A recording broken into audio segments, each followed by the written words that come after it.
انا حشمت ما سولتهاش واش الولد غادي يسلم، واش عارف بانه كاين واحد القضيه ديال الاسلام. البنات مرحبا بكم في القناه ديالي. ما تديوهاش على الحاله ديالي، يلا خارجه من الدوش تقول بحال ما دوشتش باقي شعري فازق. يلا درت واحد الماسك باك للوجه ديالي، يلا حيدته وقلت نعاود لكم واحد القصه بين ما كنديروا السكين كير. واخا جوبونس غادي نتلها مع الهضره حتى السكين كير ما غنديروش. غادي نعاود لكم على كيفاش حماتي بغات تزوج ولد خوها مغربيه. اللي بغى يسمع القصه بقى معانا. والله ما عرفتش ندير لهاد شعري باش يبان مزيان في الكاميرا، ولكن ما عندي ما ندير ليه.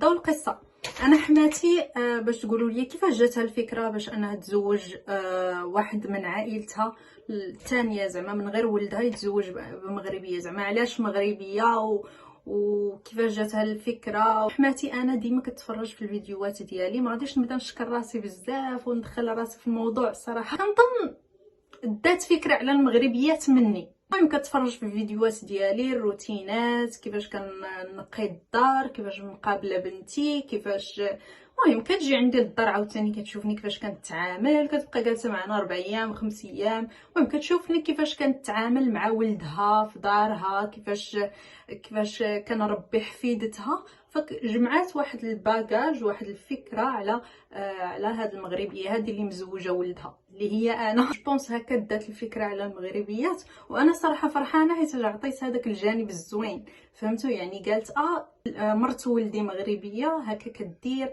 كطيب الشهيوات، كل مره دايره كيكه في شكل. المهم داكشي اللي كنصور كتبقى تفرج فيه وكتبدا تجمع في دماغها. انا اقرب شخص مغربي قريب ليها، يعني اكيد غادي تشوف كيفاش انا كنتعامل وكيفاش كندير. حتى عجبتها الفكره انها تزوج واحد شخص تاني من عائلتها بمغربيه، وماشي بشي جنسيه اخرى عربيه ولا بشي جنسيه. تقول ليه كاين هنا بزاف في كوريا كيتزوجوا روسيات، كيتزوجوا اوكرانيات، يعني كيكونوا واحد البنات اللي فائقات في الجمال والعينين الزرقين والشعر الزعر. علاش زعما قررات وقالت لي خاصه مغربيه واحده اخرى، خاصنا مغربيه واحده اخرى في العائله. ما يمكنش تبقى تكون غير وحده، خاصنا 2 ولا 3. البنات كيفاش طلبات مني انني نزوج ولد خوها مغربيه. واحد النهار جوبونس راني شاركت هذا الشيء في الانستغرام، ولكن ما شاركتوش بلا ديتاي.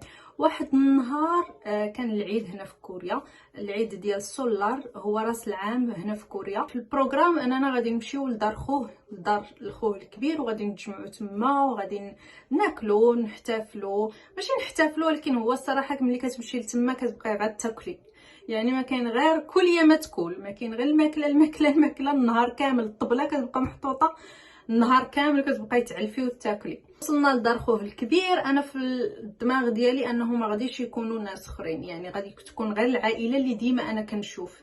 غيكون خوه مرته ولادهم، خواتاتو ولادهم، العائله القريبه. انا صراحه ما عمري قابلتهم، يعني قابلت هذا خالو هذا اللي عنده ولده، قابلته ديجا، وقابلت بعض من هاد عمامو وخوالو شفتهم، عماتو هادشي، ولكن ولادهم وهادشي كامل ما عمرني صراحه قابلتهم. فلاول مره غادي تكون ديك المقابله هذه، وتكون المقابله المحرجه المحرجه اللي ما بغيتش تكون داك النهار، ما بغيتهاش توقع داك النهار، وقعت بسبب حماتي. البنات قلت لكم انا ما كانش في خباري غادي يكونوا هذوك الناس.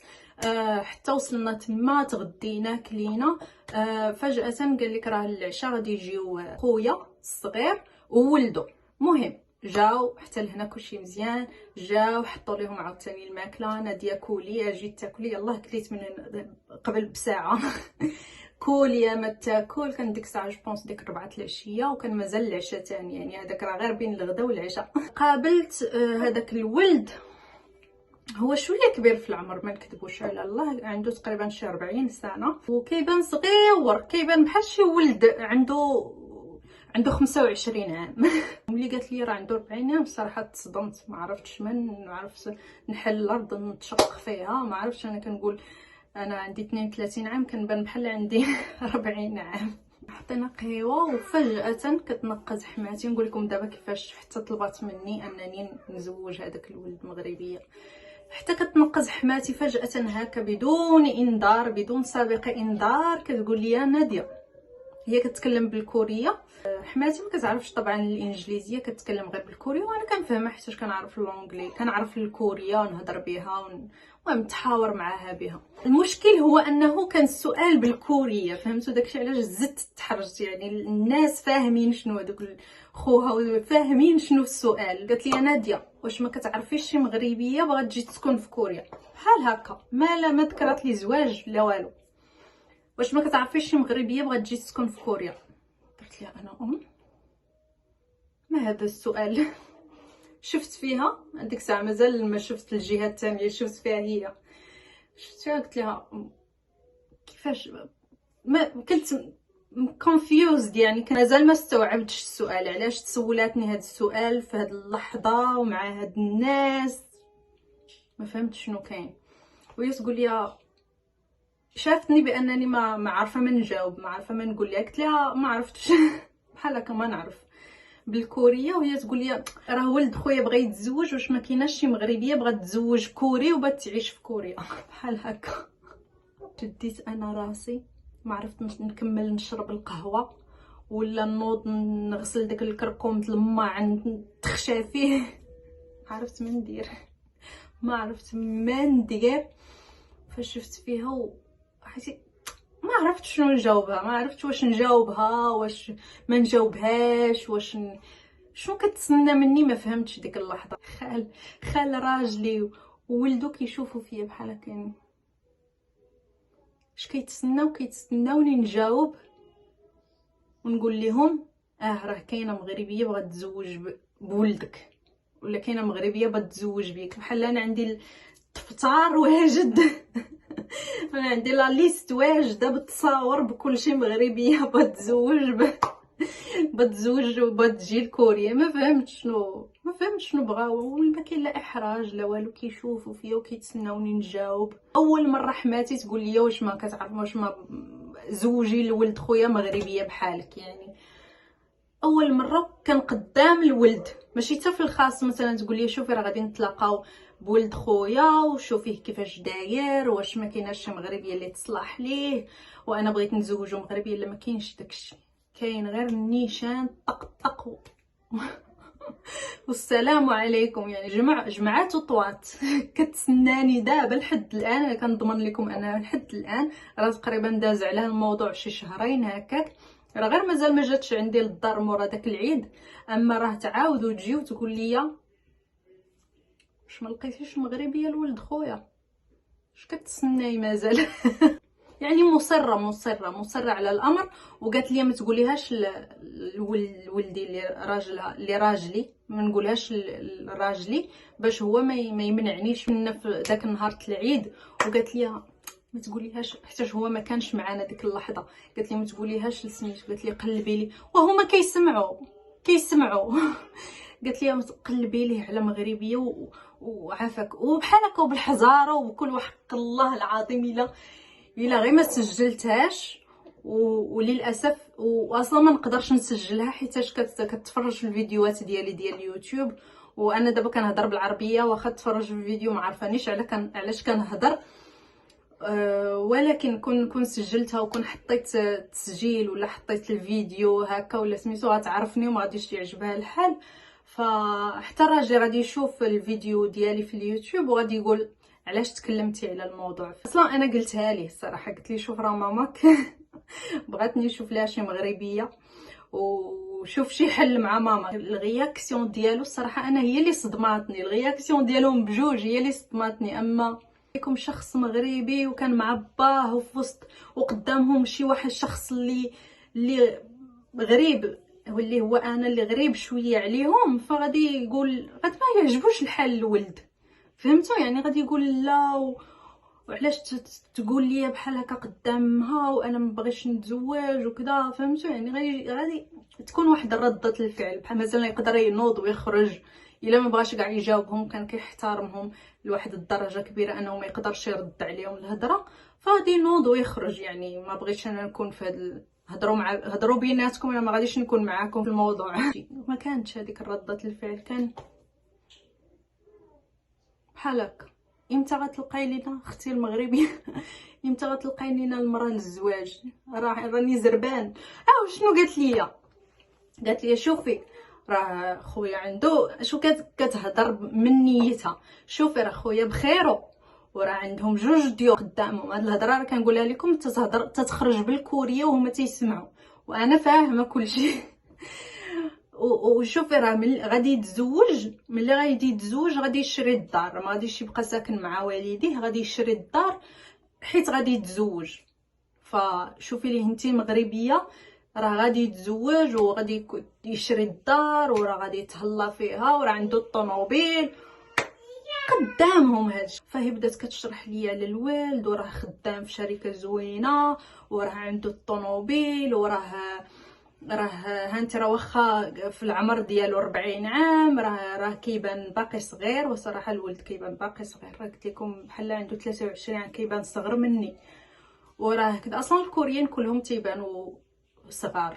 انا حشمت ما سولتهاش واش الولد غادي يسلم، واش عارف بانه كاين واحد القضيه ديال الاسلام خاصو يدخلها في راسو من دابا، يمشي يقلب ويمشي يقلب على الاسلام ويعرف شنو كاين قبل ما يتزوج.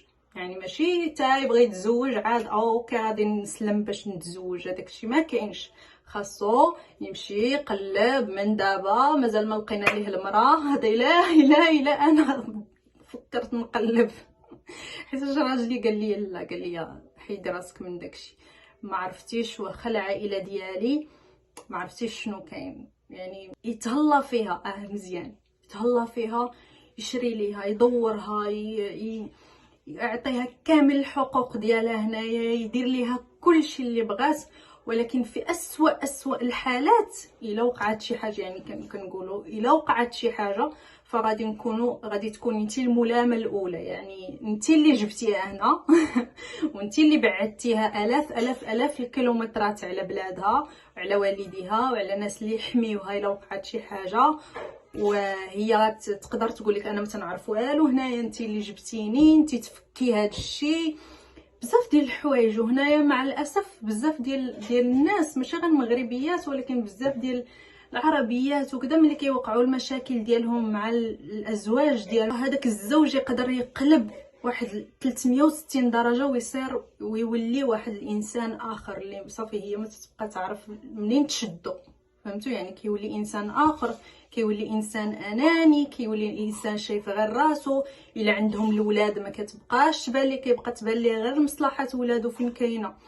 فبزاف ديال الحوايج كيوقعوا اللي خايبين بزاف بالنسبه لدوك البنات اللي كيجيو وكيتزوجوا في هذه البلاد. هذا قلت لكم الا كانت شي حاجه خايبه والا كان هذاك الشخص ما في قلبوش الرحمه وما في قلبوش الشفقه من جهه هذاك الانسان اللي قطع الاف الكيلومترات باش يجي يسكن معاه في هذه البلاد وباش يجي عنده باش يحظيه وباش يطيب ليه وباش بزاف ديال الحوايج.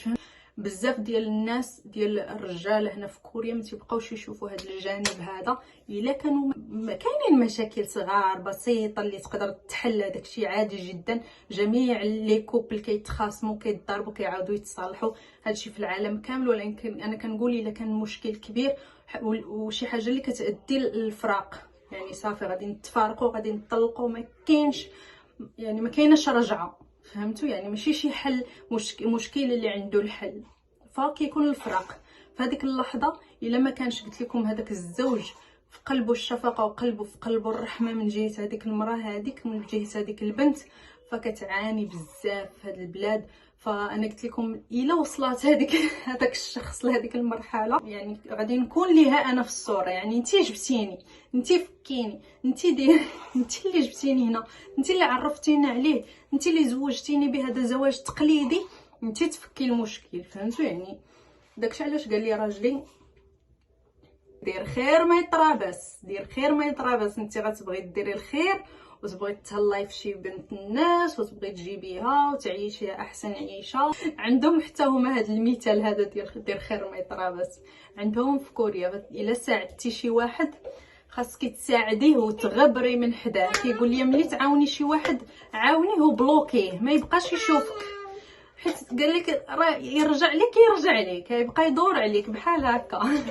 دير الخير وبعد من هذاك بنادم، ما تبقاش تشوفو، ما تبقاش تدور، ما تسول فيه، ما يسول فيك، دير فيه الخير وخليه سير، ما غبر عليه صراحه. وانا حماتي لاصقاني البنات، لاصقاني لصقه ديال العمى في الظلمه.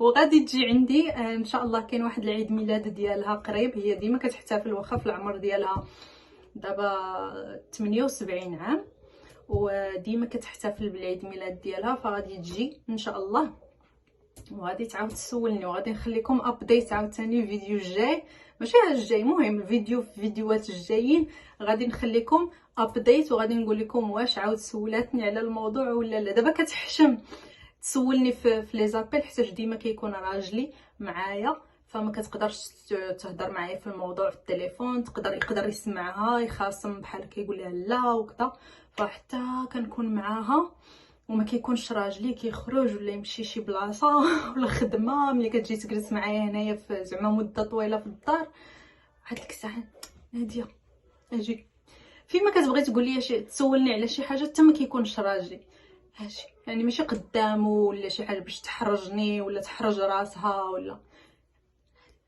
اجي نقول لك اجي. حنا مغربيه خاصنا مغربيه. وصراحه كيف ما قلت لكم انا هاد لان فرض قالت لي راه ولد خويا بغى يتزوج وراه كنقلبوا ليه على عروسه، وننقز انا ونقول لها غنشوفوا ليه مغربيه، وتقول لي لا لا لا مغربيه لا، يعني غادي نحس بانها كاينه شي حاجه ما عجبهاش فيا، ما بغاتش صافي مغربيه واحده اخرى في عائلتها. هذا الشيء عاجبني حيتاش فهمت بانه هادشي ما عمرها قالت لي راه كنتي مزيانه وراه عاجبني هادشي اللي كديري، ولا عجباني، ولا عجبني كيفاش كتهلاي في دارك، ولا كيفاش كتهلاي في ولدي ولا في حفيدتي. هادشي ما عمرها قالته لي، ولكن ملي قالت لي بغيت نزوج ولد اختي مغربيه واحده اخرى، فعرفت بانني صافي الحمد لله الحمد لله الحمد لله دايره الواجب مع الحمات، خلينا مزيان بحال هكا. هذا ما كان البنات، هذه القصه ديالي. وشنو رايكم في الموضوع؟ قولوا لي شنو رايكم في الموضوع، واش زعما ممكن نقلب ليها على شي مغربيه بنت الناس هكا، علاش لا تجي وتمتع ويتهلاو فيها وكل شيء، ولا بقى بعيد على الموضوع خليها دايره ديك الفكره ديال انني كنقلب ليها على مغربيه. خليها كيف قال لي راجلي ما تبر، خليها تبقى تسولك، ما تبرزطيش راسك معاها. المهم شنو بان لكم نتوما في الموضوع؟ كنتمنى انكم تعطيوني رايكم المهم تقولوا لينا شنو كاين. والسكين كير ما درتوش، قلت لكم راه غادي ندير سكين كير مع الهضره، ما كاين غير الهضره ما كاين لا سكين كير لا والو. وهذا ما كان البنات، نتلاقاو ان شاء الله في الفيديو الجاي، وان شاء الله نعطيكم ابديت على القصه من بعد ان شاء الله، من بعد ان شاء الله تجي عندي في العيد ميلاد ديالها ونقول لكم شنو كاين. المهم بنات هذا ما كان، نتلاقاو ان شاء الله في الفيديو الجاي، باي باي.